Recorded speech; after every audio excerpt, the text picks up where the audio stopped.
கடின அந்த உடம்ப இன்னொன்று எந்த கெட்ட பழக்கமும் இல்லாத ஒரே ஹீரோங்க தமிழ் சினிமாவில். எந்த கெட்ட பழக்கமும் இல்லாத ஒரே ஹீரோ எம்ஜிஆருக்கு அப்புறம் கூட சொல்லலாம், எம்ஜிஆருக்கு அப்புறம் சொல்லலாம்.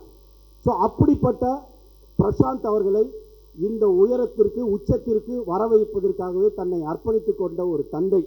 தந்தை சொல்மிக்க மந்திரமில்லை, மகன் சொல்லுக்கு மறுப்பு இல்லை என்ற ஒரு கோட்பாட்டுக்குள்ள வாழ்ந்துகிட்டு இருக்கிற அந்த அப்பா மகனை போல அனைத்து சினிமாவில் இருக்கும் நடிகர்களும் இருக்க வேண்டும் என்பது என்னுடைய ஆசை. மீண்டும் பிரசாந்திற்கு ஒரு வாழ்வை தந்த தியாகராஜன் சாருக்கு இந்த சால்வை.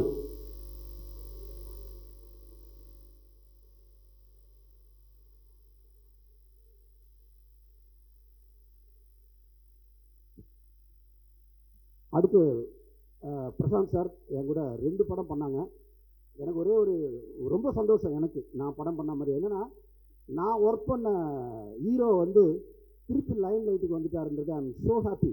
அதில் கூட சிம்ரனும் சேர்ந்தது 2 பேரும் ஜோடி சேர்ந்து அந்த ஜோடியை மக்கள் மனதில் விதைத்ததற்காக பிரசாந்த் அவர்களுக்கும் அவருடைய கடின உழைப்பிற்கும் கூட சேர்ந்த வெற்றி நாயகி சிம்ரனுக்கும் என்னுடைய பாராட்டுகள். இவ்வளவு நாள் நான் வருவேன்னு நம்பிக்கையோட தன்னை முழுமையாக காத்துக்கிட்டு இருந்த அந்த பிரசாந்த் அவர்களுக்கு என்னுடைய வாழ்த்துக்கள் இந்த சால்வின் மூலமா.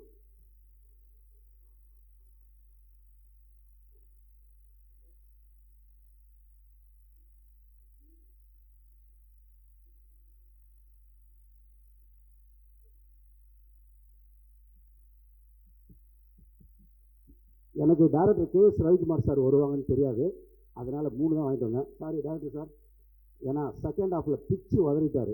இந்த படத்தோட மிக சிறப்பான விஷயம் என்ன தெரியுமா சார், படமாக பார்க்கும்போது கேரக்டர் தேர்வு பிரசாந்த் சார்ல இருந்து கடைசியான ஒரு சீனுக்கு தான் வருவார் நம்ம ஒரு பெசன்ட் நகர் ரவி.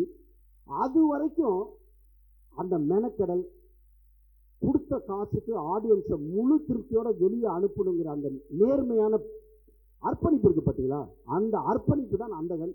ஸோ அதனால் இந்த படத்தில் இன்னொரு உயிரை கொடுத்த என்னுடைய ராசியான நடிகை பிரசாந்துக்கு, எப்போவுமே ராசியான நடிகை சிம்ரனுக்கு இந்த பாராட்டு.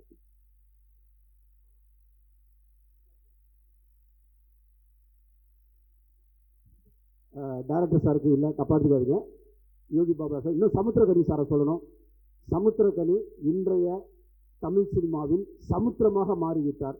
அவர் இல்லாமல் தெலுங்கு படமே இல்லைன்ற அளவுக்கு பிரகாஷ்ராஜ் ஒதுக்கப்பட்டதுக்கு அப்புறம் சமுத்திரக்கனிக்கு தான் தெலுங்குல பெரிய டிமாண்டு. இந்த படத்தில் பார்த்தீங்கன்னா சமுத்திரக்கனியோட போர்ஷன் மிக பிரமாதம். யோகி பாபு, ஊர்வசி மேடம், வனிதாவோட கேரக்டர் எப்படியோ ரியல் கேரக்டர், அதே மாதிரி படத்தில் ஒரு கேரக்டர், எல்லாமே பர்ஃபெக்ட் சாய்ஸ்.